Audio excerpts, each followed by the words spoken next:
অন্তর্বর্তী সরকারের ব্যর্থতা মানে দেশের জনগণের ব্যর্থতা। তাই অন্তর্বর্তী সরকারকে ব্যর্থ হতে দেওয়া যাবে না বলে মন্তব্য করেছেন বিএনপির ভারপ্রাপ্ত চেয়ারম্যান তারেক রহমান। বিকেলে নয়াপল্টনে বিএনপির সমাবেশে ভার্চুয়াল বক্তব্যে তিনি আরও বলেন, অন্তর্বর্তী সরকার নিজেদের কারণে যেন ব্যর্থ না হয় সেদিকেও খেয়াল রাখতে হবে। নির্বাচন কমিশন, আইনশৃঙ্খলা বাহিনী ও প্রশাসনকে অগ্রাধিকার ভিত্তিতে সংস্কার করে জনগণের ভোটাধিকার ফিরিয়ে দিতে নিরপেক্ষ সরকারের আয়োজন করতে আহ্বান জানান তিনি। সাইফুল ইসলামের রিপোর্ট।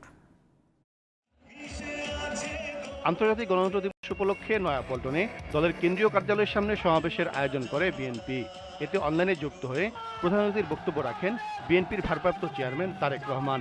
তিনি বলেন, ফ্যাসিবাদী সরকারের পতন হলেও তার দোসররা এখনও প্রশাসন সহ বিভিন্ন সেক্টরে সক্রিয় রয়েছে।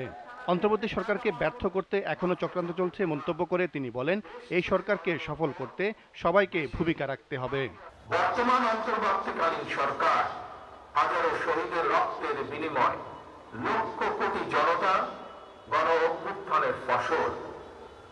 এই সরকারের কোনো কার্যক্রম সকলের কাছে হয়তো সাফল্য হিসাবে বিবেচিত নাও হতে পারে, কিন্তু এটি আমাদের প্রত্যেককে মনে রাখতে হবে, এই সরকারের ব্যর্থতা আমাদের সকলের ব্যর্থতা, বাংলাদেশের পক্ষে গণতান্ত্রিক জনগণের ব্যর্থতা। সুতরাং এই অন্তর্বর্তীকালীন সরকারকে কোনোভাবেই ব্যর্থ হতে দেওয়া যাবে না। দেশে সুষ্ঠু ও নিরপেক্ষ নির্বাচনের জন্য প্রয়োজনীয় সংস্কার কাজ দ্রুত শেষ করতে অন্তর্বর্তী সরকারের প্রতি আহ্বান জানান তারেক রহমান।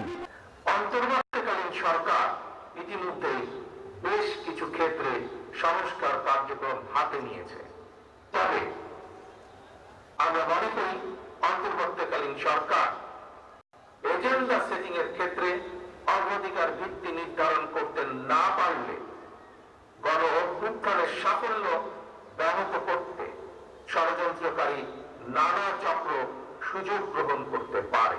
নির্বাচনে জনগণের ভোট বিএনপির পক্ষে নিতে মানুষের মন জয় করতে নেতাকর্মীদের আহ্বান জানান তিনি। রাজনীতির গুণগত পরিবর্তনের জন্য সবাইকে প্রস্তুতি গ্রহণ করতে হবে বলেও মন্তব্য করেন তিনি। নেতাকর্মীর মনে রাখা প্রয়োজন, রাজনীতির গুণ পরিবর্তনের জন্য রাজনৈতিক দলের নেতাকর্মীদের আচরণেও গুণগত পরিবর্তন জরুরি। সুতরাং আমার আহ্বান, কোন প্রলোভন কিংবা উস্কানিতে বিভ্রান্ত না হয়ে জ্ঞান ভিত্তিক রাষ্ট্র এবং সমাজের নেতৃত্ব দানের জন্য নিজেদেরকে প্রস্তুত করুন।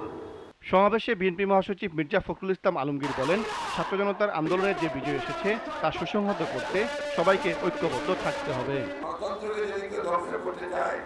আবার বিপদে নিতে চায়, লুট করে দিতে চায়, সেখানে আমরা অবশ্যই রুখে দেওয়া হবে। আমি বলতে পারবো না শুধু এই সরকারের যারা দায়িত্বে আছে তাদেরকে রোধ করতে চাই, এখনো আমাদের মধ্যে সরকারের মধ্যে সেই ফ্যাসিবাদী সরকারের অনেক প্রতাপটা অবস্থান করছে। তারা সমস্ত যে প্রচেষ্টা আমাদের গণতন্ত্রে ফিরে যাওয়ার, এই বাংলাদেশকে ফ্যাসিবাদ মুক্ত করবার, সেটাকে নস্যাৎ করবার জন্য তারা এখনো বসে আছে চক্রান্ত করছে। বিএনপির স্থায়ী কমিটির সদস্য ডক্টর খন্দকার মোশাররফ হোসেন, মির্জা আব্বাস সহ কেন্দ্রীয় নেতারা সমাবেশে বক্তব্য রাখেন। Saiful Islam, GTV news, Dhaka.